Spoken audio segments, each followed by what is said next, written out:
Hey everybody, Peter Zeihan here, still in Arizona. Last Friday we talked about the pending deal for weapons transfers between North Korea and Russia, with the Russians getting North Korean artillery and most likely the North Koreans getting Russian launch technology, probably long-range missiles. I thought it might be worth to do a little walk down memory lane today about arms control. Most meaningful arms control that the United States has participated in that has shaped the world was between the Americans and the Soviets at the end of the Soviet period under Gorbachev. Things like the Anti-Ballistic Missile Treaty, the START and the SALT treaties and such. They hit their height under George Herbert Walker Bush, which under that administration and then Gorbachev/Yeltsin, negotiated down the ceiling for nuclear weapons from 30,000 to under 6,000. Well, roughly 6,000. And then things kind of stalled. Under the Clinton administration, Clinton saw himself as a domestic president, really was not interested in foreign affairs much at all. And after it became apparent that Yeltsin was, let's just call him mildly corrupt, the desire to be affiliated with the Yeltsin government was relatively thin anyway.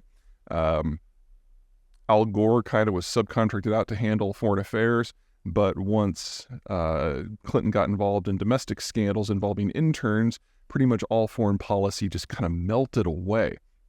And so we didn't have much progress under that administration. The W administration came in and hit it off fairly well with Vladimir Putin in the early days.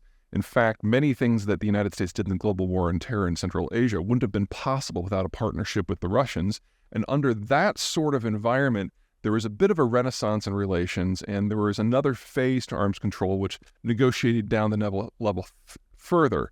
It wasn't perfect because the nut level went from roughly 6,000 to 7,000 down to about 1,500, but the the warheads in between weren't necessarily destroyed. They were simply removed and stored separately. Still better than being on the hair trigger, but it wasn't perfect.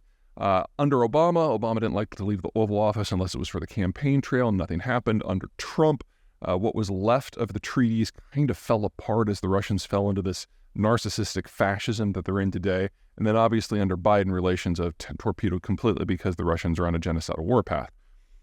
Where this leaves us is that the Cold War and post-Cold War treaties, for all intents and purposes, are gone.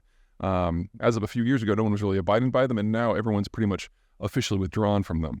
About the brightest spot we've got on that is that the Russians very clearly are having industrial issues in maintaining their conventional weapons.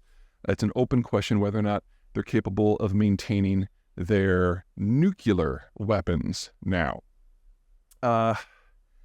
This puts the Biden administration, really all administrations for countries that have nukes, which includes the French and the British as well, in kind of an awkward spot. We now need to entertain scenarios where the Russians would actually be willing to hit the big red candy button.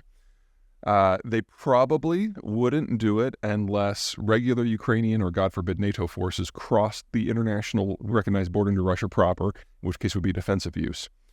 Or if the Russians do manage to subdue Ukraine, that doesn't really solve their security issues. They have to continue on into Romania, Estonia, Latvia, Lithuania, and Poland in order to narrow the apertures of approach for foreign forces to Russian lands. That's what this has always been about.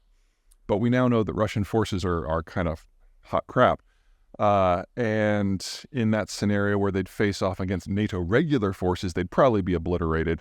Casualty ratios would be extreme on the Russian side, and that would only leave them with nukes in order to compensate, which is one of the reasons, well, it's the primary reason why Washington, London, Berlin, Paris, and the rest have been so gung-ho in helping Ukraine in order to forestall that possibility. But it also raises what could potentially be the nightmare scenario. We know that the Russians are having problems maintaining everything. And we know the Russians have lacked the industrial capacity to build new stuff. So everything they have is old. In the case of these missiles, things that were built in the 70s in many cases. So what happens if Putin hits that big button and nothing happens? What do you do to someone who just tried to kill 500 million people but failed? No criticism of the Biden administration here. That's a tough call that no one has ever faced when they're sitting in the big chair before. It's not destined to happen, but I would say from an arms control / nuclear war point of view, that is my single biggest concern right now. What do you do when the intent is there? When all the pieces are there, but on the day that you hit the button, it just doesn't happen to work because you know they're going to hit that button again very, very quickly. And we no longer have the procedures in place to try to defuse that situation, largely because the Russians have ended them. So, if you want to stress about something, I give you permission to stress about that. Take care.